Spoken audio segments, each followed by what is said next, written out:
Hello everyone! Welcome po sa ating channel. This is Coach Jared at dahil napurnada yung ating isang topic kanina, umusog lahat. Loko si Digong may pasabog Tapos may nag-send sa akin pangalan nito? Si Freshly. Si Freshly, sabi ni Freshly. Sorry daw sa comment ko, nagkagulo-gulo. Hindi naman, okay lang yun. Carry lang yan, carry. Walang problema dyan. Okay! Hindi naman nagkagulo-gulo, okay lang yun. Maganda nga yung ganun paminsan-minsan. Oo. Tsaka para alam talaga, para damang-dama talaga natin yung tawag dito. Yung feeling ng live. This is a live stream. Wala tayong magagawa. Minsan things happen and pero talaga we roll with the punches. Di ba, Kina? Si Kina stress na. Kanina pa siya nagpapalit ng mga thumbnail.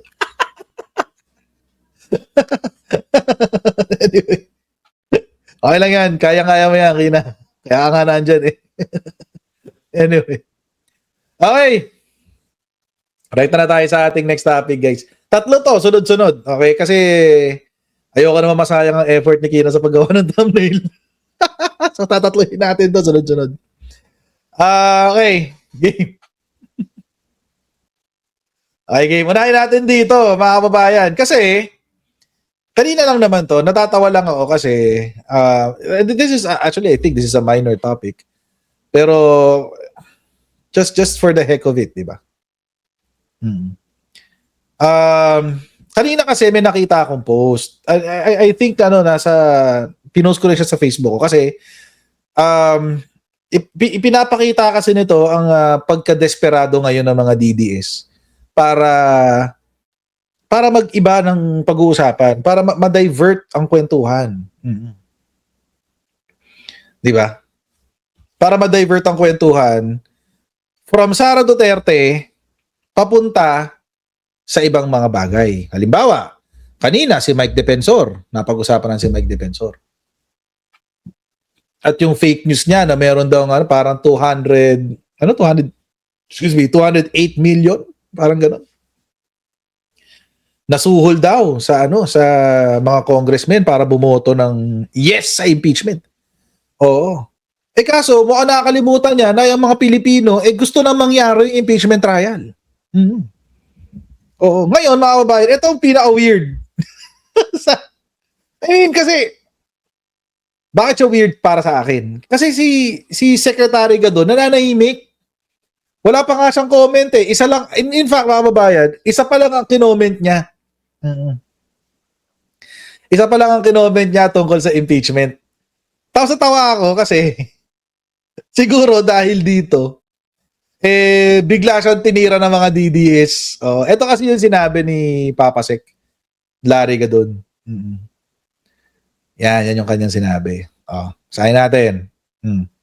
Gadon, Duterte must pay karandang after SC voids dismissal. Ayan. Ayan na. Nagsalita na si Papa Sec. Si Atty. Kidlat.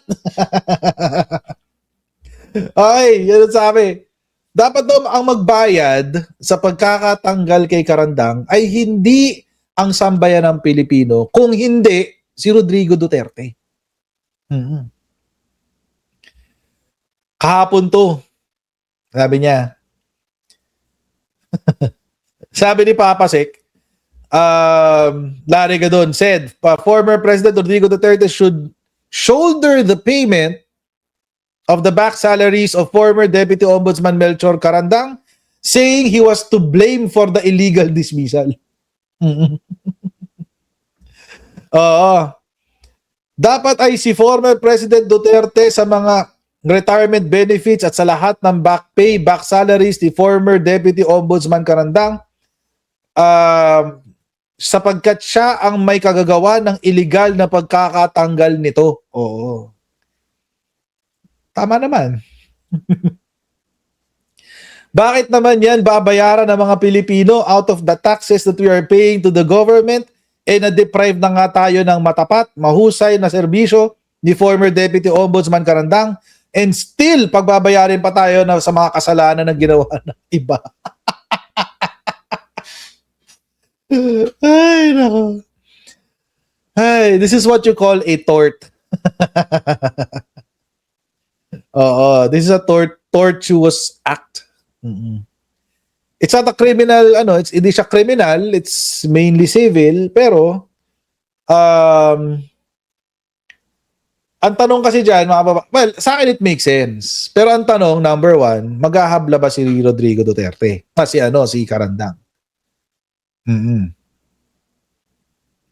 Yun ang tanong dyan. Will he file for compensation of damages? Kasi siya yung na-injure eh. Hindi naman tayo eh, di ba? Siya yung na-injure. Siya dapat humingi ng danyos. Oo, siya lang ang pwedeng humingi. Kaso nga lang mga kababayan, well, kasi may decision na ng Supreme Court eh. Kaya hindi mo na rin mailulusot na ang actions ng presidente at the time is considered legal and immune from suit. Kasi nga, number one, hindi na siya presidente. Pangalawa,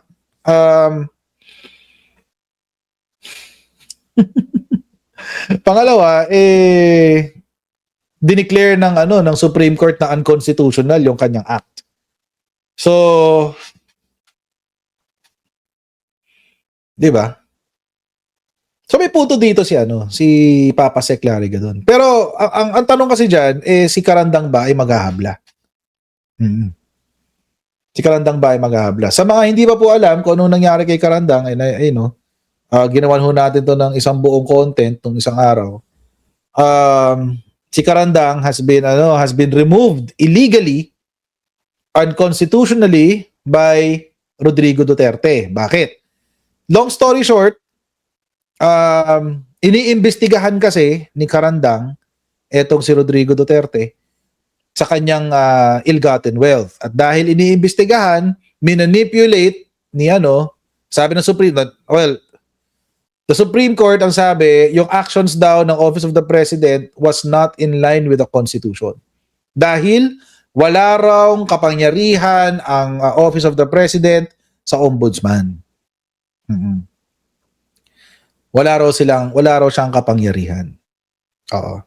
So, dahil doon, unconstitutional yung act, yung utos ni Rodrigo Duterte na tanggalin si Melchor Carandang at ang nag-execute ng pagtanggal kay Carandang ay si Samuel Martires. Actually, hindi lang si Digong, isama na si Samuel Martires. Dalawa sila. Siya nag-execute eh. Kasi mga kababayan, kung wala palang kapangyarihan ng Office of the President sa Office of the Ombudsman, sino ba yung ombudsman at the time na nagtanggal kay Carandang, 'di ba si Martires? O di yun. Damay siya. Damay siya doon. Cannot be, hindi pwedeng lusot si Martires. Kailangan kasama siya. Pero nakakatawa dito mga kababayan, inintriga nila si Papa Sec doon. Ang weird nga eh. Ang intriga nila, galing to sa sa DDS na page. Ang intriga nila. Top 10 highest paid cabinet secretary daw si Papa Sec Lariga doon. Dinaan sa ganun. Ang pangit. Ang babaw. Ang babaw eh. Lariga doon sumahod ng 4.9 million pesos kabilang sa top 10 highest paid cabinet secretary ni Marcos Jr., sabi. Lumabas daw sa ulat ng COA na kabilang si Papa Sec Lariga doon sa mga pinakamataas ang natanggap na sahod at allowances sa hanay ng mga secretary rank officials ng pamahalaan noong 2025.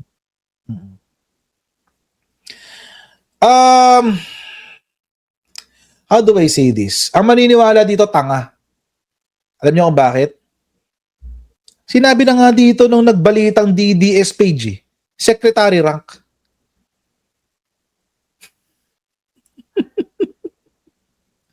Secretary rank. Ibig sabihin, salary grade 31.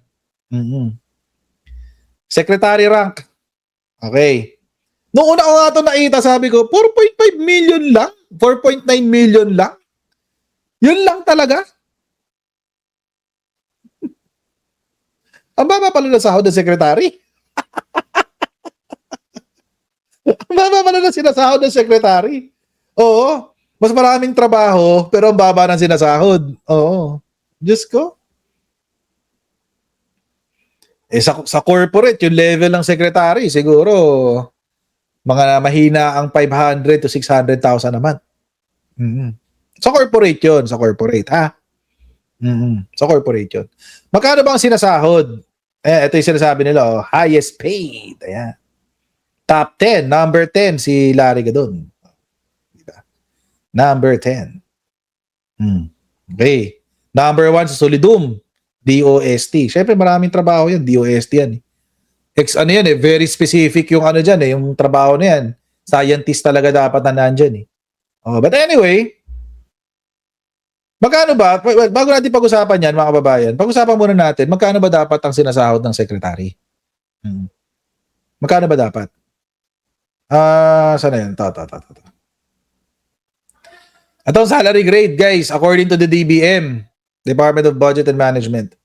Salary grade ng isang department secretary, salary grade 31, ay 334,059 pesos.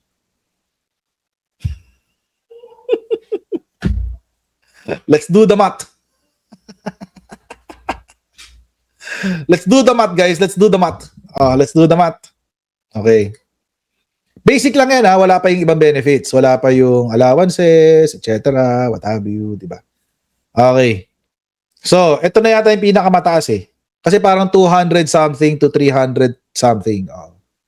So, according to this data, 334,059. 334,059. 059.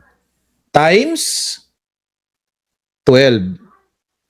Times 12. Dito pa lang, may 4 million ka na Wala pa yung benefits.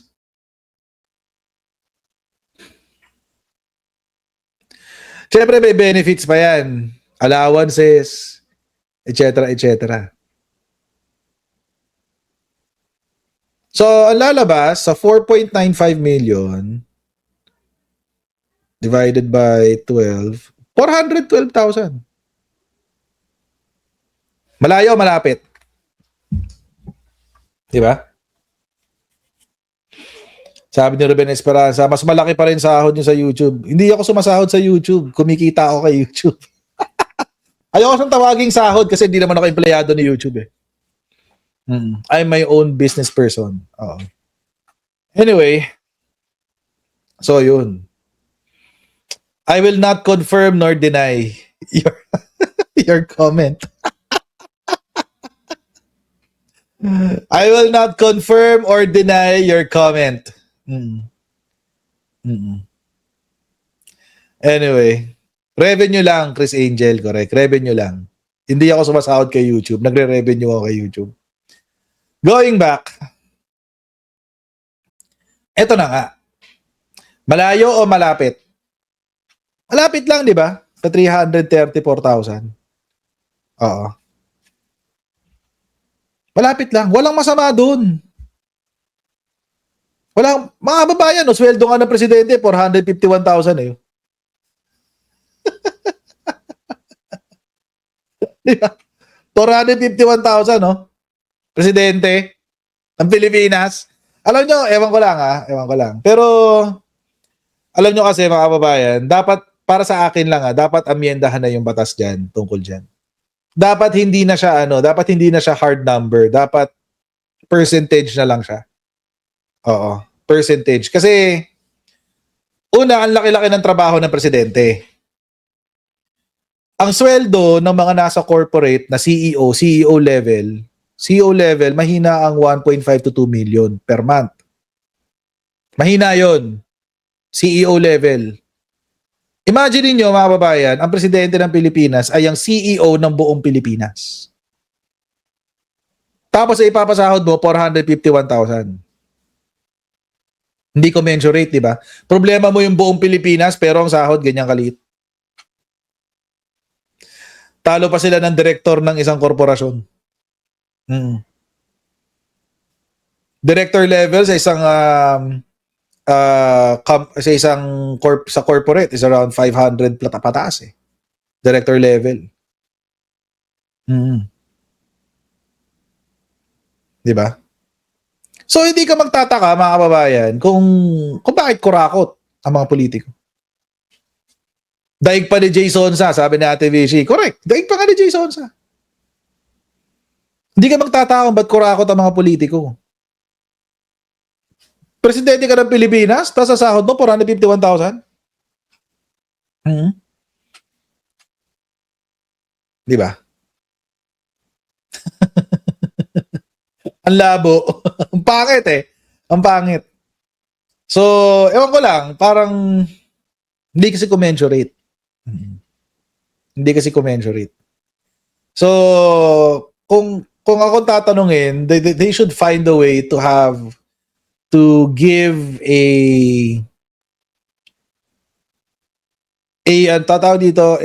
fair living wage para sa mga opisyal natin. Para din mapigilan yung pangungurakot nila. Oo. Pero ang nakakatawa mga kababayan, imagine punta ngayon tayo dito sa sahod. Yung mga DDS, umisyo sila sa 4.95 million ni Larry Gadon. Yung mga DDS. Umisyo sila dyan. Ang sahod ni Sara Duterte, 398,686 per month. Let's do the math.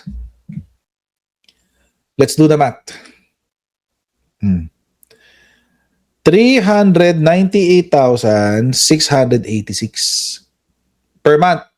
Sagad yan pinakamataas. Times 12. 4.7 million lang dapat ang pera niya na total of transactions. Total of transactions bilang vice-presidente. Multiply natin ang 3 taon. 14.3 million pesos lamang dapat. Di ba? 14.3 million pesos lamang dapat. Ang total transactions ng vice-presidente. Bakit? Yan yung legal income niya. Yan ang legal income niya. Di ba? So, more or less, kapag nag-withdraw siya, more or less, times 2. So, kung 14.3 million times 2, kasi nga, in and out papasok, lalabas. Okay? Pero the assumption is, pagpasok, i-withdraw lahat. So, 0 yung bank account. Dapat nasa 28.7 million lang siya. Ayan 28.7 million. Dapat. Kung in and out lang ang pera Kung in and out. For 3 years. Ba't may 6.7 billion?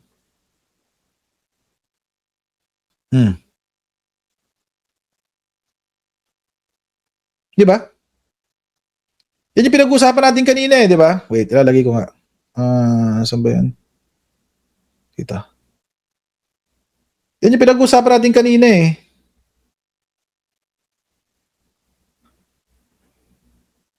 Ba't may 6.7 billion? Di ba mga ka-DDS? Kung yan lang ang legal income, 28 million for 3 years, or 28 transactions, 28 million pesos worth of transactions for 3 years.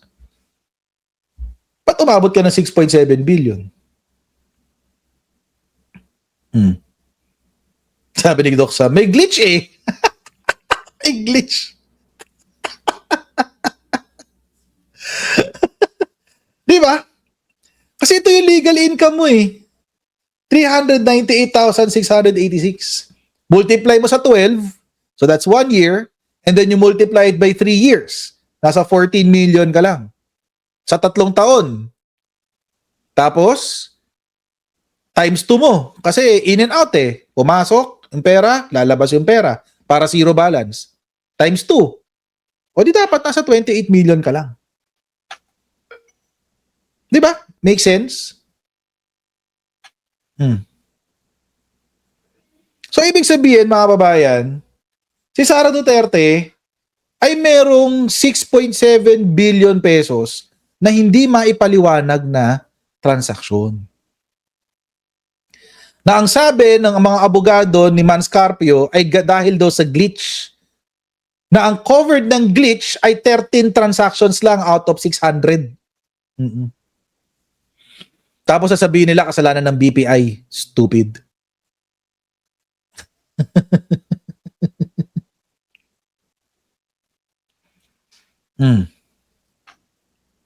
Actually, over pa nga eh. Over 600 transactions. Mali pa nga yung sinasabi ko eh. Over 600. Pero for the for the sake of kwentuhan, o di 600. Di ba? Di ba, Ate Maria Corazon Monar? Oo. Salamat sa super chat. Tapos magrereklamo sila kay Larry Gadon sa 4.5 million pesos na napakadaling ipaliwanag. Ito pang malala. Ito pang malala, mga kababayan. Ito pang malala. Hindi na pipirme ng Pilipinas tong hayop na to. Imagine, every year, sumasahod siya ng 14 million.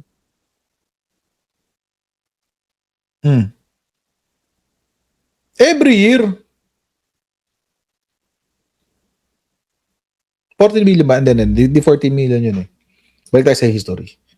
History, yan. Saan na ba? 4.7 million pala. 4.7. Kumikita siya ng 4.7 million.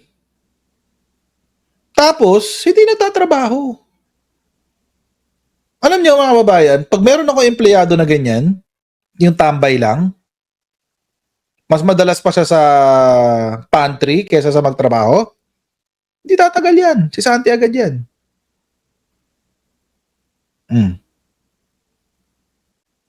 Di ba? Kayo, try nyo.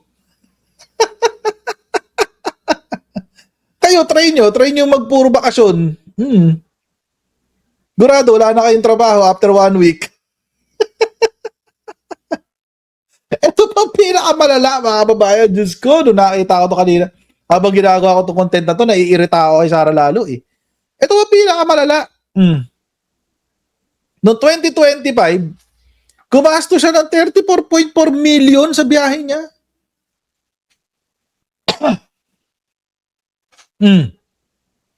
34.4 million, mga kababayan. Ang ginastos.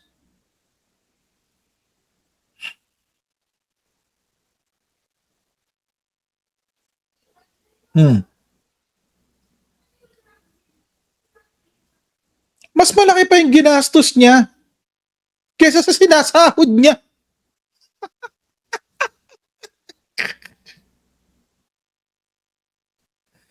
Ang kapal ng mukha. Saan galing? Sabi ni Marcelina Cajet. Sa budget ng OVP. Ano? OVP budget yan, no? January to July ng 2025.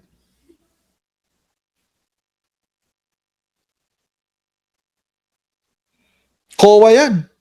COA. Actually, mali. Vice President Sara Duterte's office spent more than 34.4 million on travel expenses in 2024. 2024, yung 34.4 million. Noong 2025, from January to July, 20.68 million ang ginastos sa mga biyahe-biyahe. So, ang total niya, mga babayan, nasa 55 million. ang total simula 2024 hanggang first 6 months ng 2025.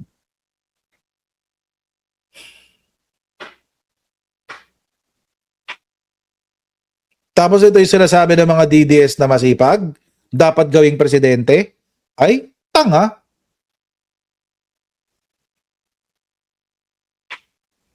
Sabi ni Jasmine, saan kaya nahugot si Sarah ng cups ng face? Kapal ng mukha? Di ko alam. Sa tumbong niya siguro. Di ko alam. Kapal ng mukha. Taxpayers yan, sabi ni Gio Adap. Totoo, taxpayers yan. Imagine mga babayan, pinupondohan natin yung pagbisita niya sa tatay niya. Nakapakalang niya.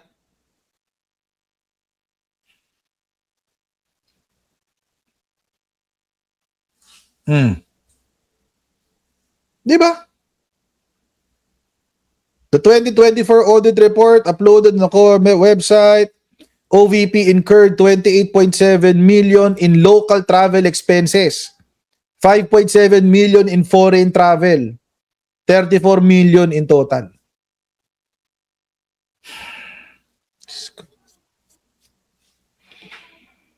Tapos i-issuehan ng mga DDS yung 4.95 million na sahod. Imagine kay Sara Duterte, mga kababayan, meron kang unexplained na 6.7 billion, tapos meron ka pang 30 million na ginastos na nilustay sa kakabakasyon, kakatravel, anak ka ng tipaklong. Tapos gusto nyong gawing presidente itong hayop na to?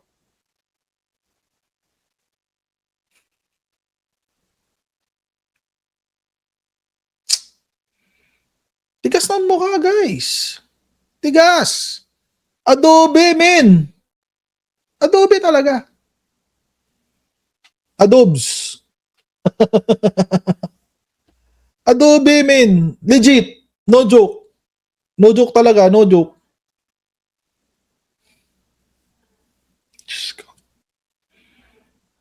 At least yung kay PBB, at kay PBBM, yung kay Papa Sec Lariga doon, madaling maipaliwanag, di ba?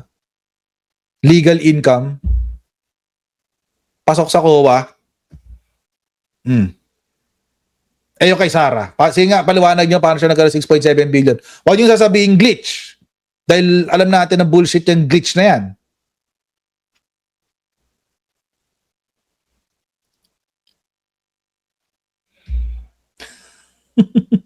Tampasin ko nga ng laptop din, hindi ako napatol sa girls.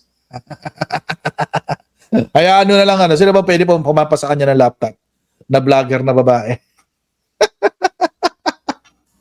Ayun na nga, ang punto dyan, tama si Maria Victoria Nakamura, tama si Ate Maria Victoria Nakamura. Tapos hindi nagtatrabaho, nasaan ang return on investment? Hindi, walang trabaho, guys. Walang output. Diyos ko. Walang kwenta. Ito pa, isa walang output. Oh. Kapal ng mukha, di ba? Magkano sinasahod ng senador? 334,000 din per month. Pero syempre, meron pa siyang binabayarang mga kamag-anak niya. Bakit? Lahat ng staff niya sa office of the Senate niya eh. The office of the Senator Bato de la Rosa, di ba? Lahat ng tao niya doon, pamilya niya.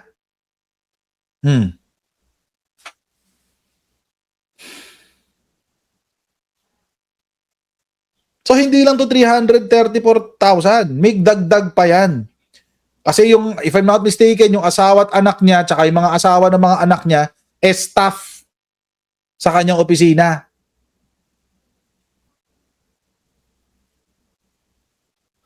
Kakapal ng mga mukha, no? Tigas ng mukha talaga.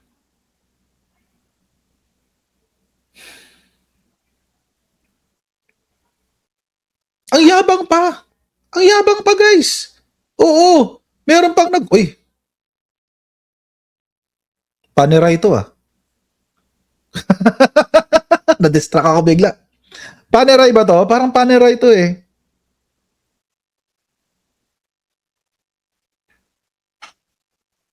Ano yung complication niya? Date? Day date? Anyway. Malamang, mukhang panerai eh. Anyway. Ay, may pambili siyang paneray dahil sa taxes natin, guys. Kapal ng mukha. Image search natin. Feeling ko paneray eh. Wait. Save natin. Save. Sinave ko talaga yun. Hanapin natin.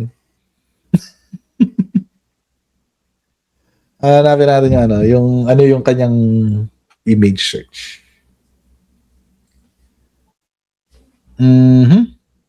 Ay, sa Gemini ko na lang titignan. Para mas madaling utusan. Mas madaling utusan si Gemini eh. Tawag dito. Okay, wait. Okay. Wait lang, tingnan natin.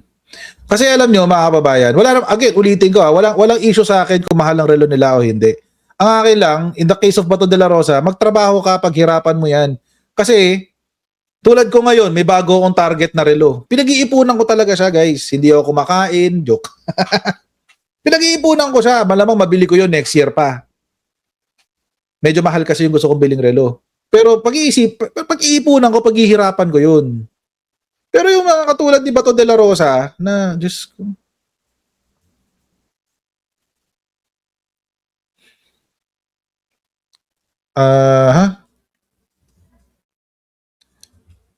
Wait lang.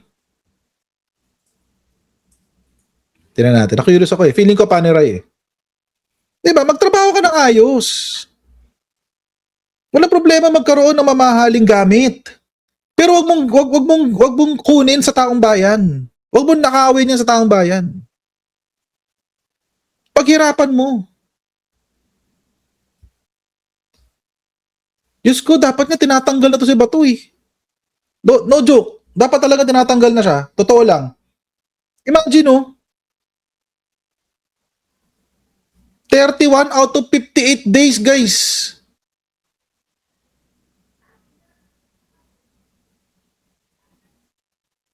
Seiko daw, Seiko. Seiko Prospects. Ano ba Seiko to? Parang hindi to Seiko, mukhang paneray eh. Pero sige, Seiko daw, sabi ni Grok. Ay, ni Grok. Sabi ni ni Gemini. Pero parang anyway. Pero mukhang paneray eh. Or baka, sa bagay, uso naman kay Seiko yung nangongopya siya ng itsura. U-boat daw, sabi ni Sir Pascachi. Dito pala Sir Pascachi. Oo. Anyway. Wala siyang sinabi kay Paolo Marcoleta. Wala siyang sinabi kay Paolo Marcoleta. Si Paolo Marcoleta, yun, rose gold na Daytona. Just go. Anyway. Ayan. Ay, nako. Stress. Mahal din ang prospects Ang prospects nasa 50 to 60K. Ang prospects. Pag JDM, pag galing Japan. May binili akong relo sa Japan. Tuwan-tuwa ako. Sabi, ito yung unang-una kong JDM na watch. Seiko. Pinakita ko na kay Sir Pascachi. Kasi horologist din yan eh. Anyway, going back. Ito na nga mga kababayan. So ito, uma-absent, walang pakinabang. Walang pakinabang, guys.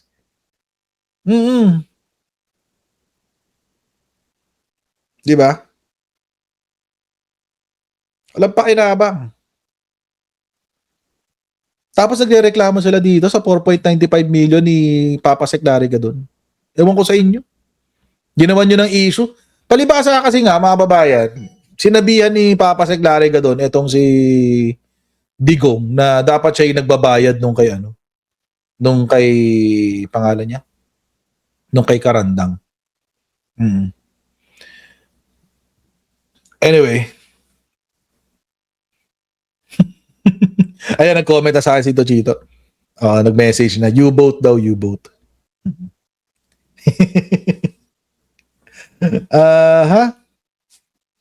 Mamaya kita re-replyan, Tito Chito. Wait lang. Ay, nako. Minsan talaga parang gusto ko magkaroon ng live para sa mga mahilig lang sa watches. Para may kasama naman akong kausap kasi yung misis ko ngayon lang din nahihilig dahil sa akin eh. Ay, nako. Anyway, psychopathic na. Psychopathic. Psychopathic doon. Watch. Psychopathic na.